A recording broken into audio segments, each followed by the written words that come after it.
کہ یہاں پر بہت سارے لوگ جو ہے یہ سمجھتے ہیں کہ دودھ پیتے بچے کا پیشاب ناپاک نہیں ہے، تو کیا دودھ پیتے بچہ ہو یا بچی ہو اس کا پیشاب پاک ہے کہ ناپاک ہے؟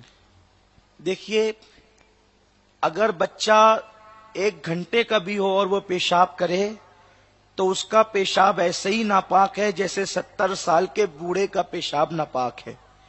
پیشاب پیشاب ہی ہوتا ہے، تو دونوں کی ناپاکی بالکل یکساں ہیں، اور یہ مسئلہ جو عورتیں ہیں انہوں نے گڑھ لیا ہے۔ بہت سے ایسی عورتوں میں مسائل گڑے ہوئے ہیں کہ آج تک اس کا جواب ان کو کوئی دے نہیں سکا۔ آئینہ دیکھنے سے وضو ٹوٹے، گھٹنا دیکھنے سے وضو ٹوٹے، اس طرح کے فضول یعنی کہ مسائل جو ہیں ان کے درمیان ہیں۔ جب تک کہ 40 دن نہ ہو بچے کی ولادت کے بعد عورتیں پاک نہیں ہوتی، ایسے خرافات ان کے درمیان نسلاً بعد نسلیں چلے آ رہے ہیں۔ انہی میں سے یہ مسئلہ بھی ہے جو آپ نے ذکر کیا۔ کیا مسئلہ ذکر کیا آپ نے؟ بچے کا پیشاب ناپاک نہیں ہوتا۔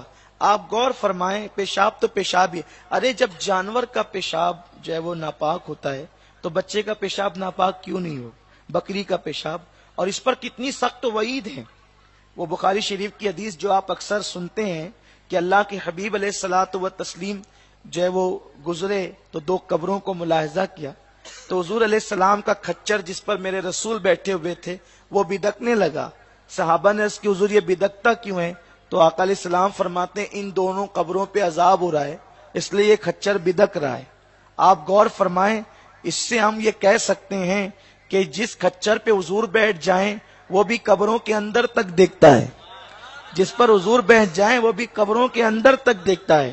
تو آقا فرماتے ہیں کہ یہ بدک اس لیے رہا ہے کہ اس قبروں پہ عذاب ہو رہا ہے۔ پھر آقا علیہ السلام نے جو ہے وہ ایک ٹہنی لی اور اس کے 2 ٹکڑے کیے اور دونوں قبروں پر رکھ دیا، اور فرمایا کہ جب تک یہ ٹہنیاں ہری رہے گی یعنی تر رہے گی تو ان کے عذاب میں تخفیف کمی ہوتی رہے گی، کیونکہ ہر تر چیز اللہ کا ذکر کرتی ہے۔ اسی سے مسئلہ بھی اخذ کیا گیا کہ بزرگوں کے اور مرحومین کی قبروں پہ پھول ڈالے جائیں کہ پھول جب تک تر رہیں گے، اگر میت گنہگار ہے تو عذاب میں تخفیف ہوگی، میت نیکوکار ہے تو اس کے درجات بلند ہوں گے۔ تو آقا علیہ السلام نے جو ہے وہ ٹہنی رکھی اور پھر فرمایا کہ ان دونوں پر جو عذاب ہو رہا ہے وہ بہت چھوٹے گناہ کی وجہ سے عذاب ہو رہا ہے۔ ایک تو جو ہے وہ چگلی کرتا تھا یعنی ادھر کی بات ادھر کرتا تھا، اور دوسرا پیشاب کے چھینٹوں سے نہیں بچتا تھا۔ تو یہ پیشاب سے نہ بچنا، پیشاب کے چھینٹوں سے نہ بچنا، یہ عذاب قبر کا ذریعہ ہے۔ اس لیے پیشاب سے بچا جائے۔ اگر بچے پیشاب کرتے ہیں تو وہ ناپاک ہے، اس کو ویسے ہی دھلنا چاہیے جیسے دوسرے پیشاب کو آپ دھلتے ہیں۔